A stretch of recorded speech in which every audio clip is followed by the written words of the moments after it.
भाई यहाँ पर भाजपा बिल्कुल हार रही है। ये बात तो आप में से ज्यादातर लोगों को पहले से संज्ञान में आपके है, कुछ चीज तो आप लोग भी देख रहे हैं। लेकिन आज के प्रेस कॉन्फ्रेंस का एक महत्वपूर्ण उद्देश्य ये है कि हम लोग सिर्फ इलेक्शन कमीशन में डेलीगेशन भेजकर या प्रेस वार्ता करके रुकने वाले नहीं है। बीजेपी ने 1000 वर्कर लगाए हैं, नेता लगाए हैं, अभिनेता बुलाए हैं, वो उनका अधिकार है। लोकतंत्र में हर पार्टी को यह अधिकार है कि जितना ताकत लगाना है लगाए, जो भी लोकतांत्रिक तरीके से अलाउड है वो कर सकते हैं।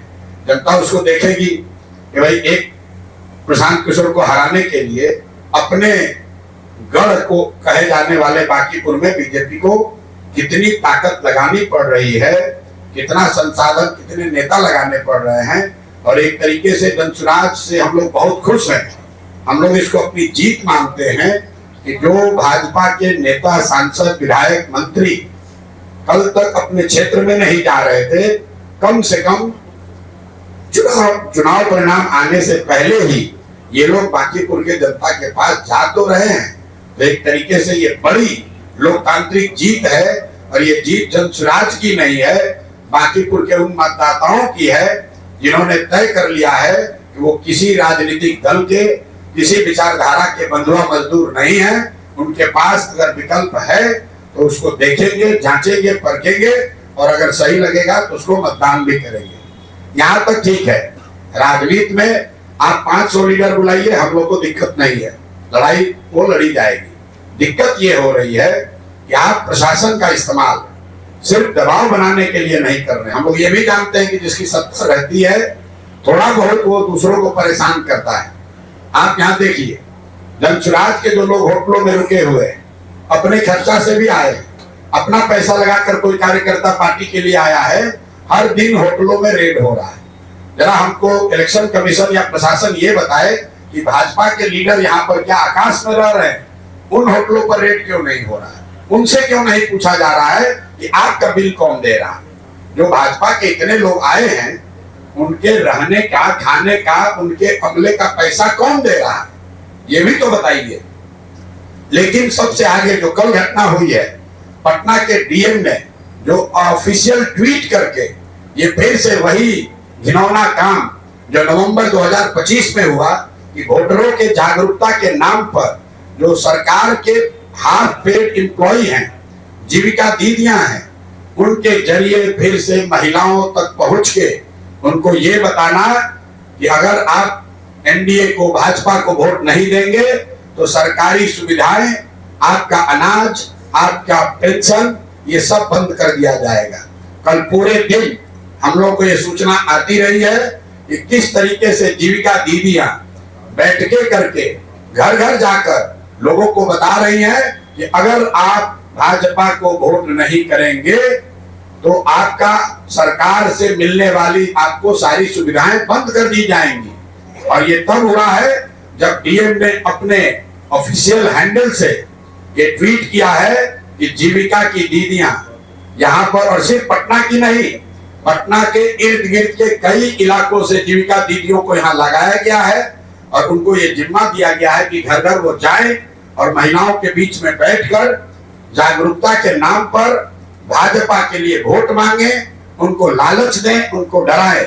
तो मैं इलेक्शन कमीशन से, हम लोग साथी 2 बार मिले हैं, आज हम लोग फिर ऑब्जर्वर से मिलेंगे।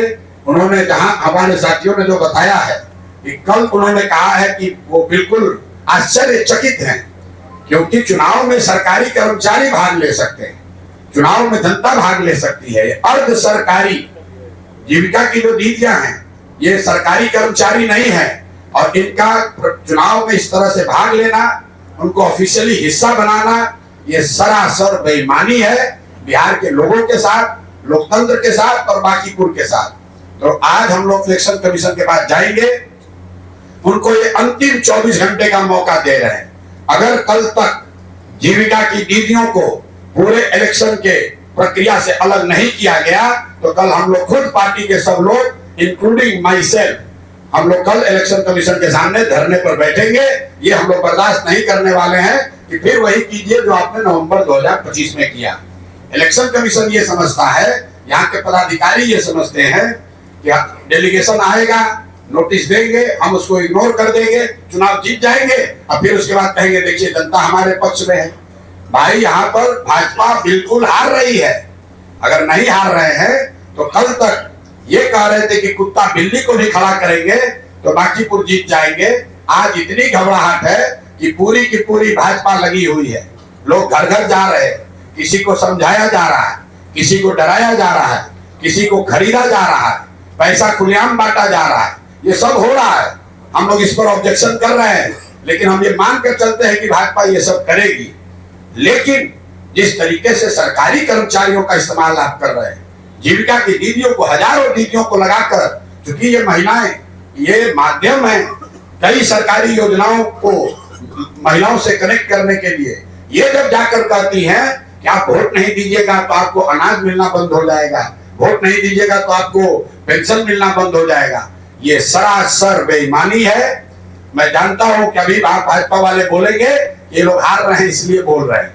भैया ऐसा है, ये हारने का नहीं, हार आप रहे हो इसलिए हर दिन एक नया हथकंडा अपना रहे हो।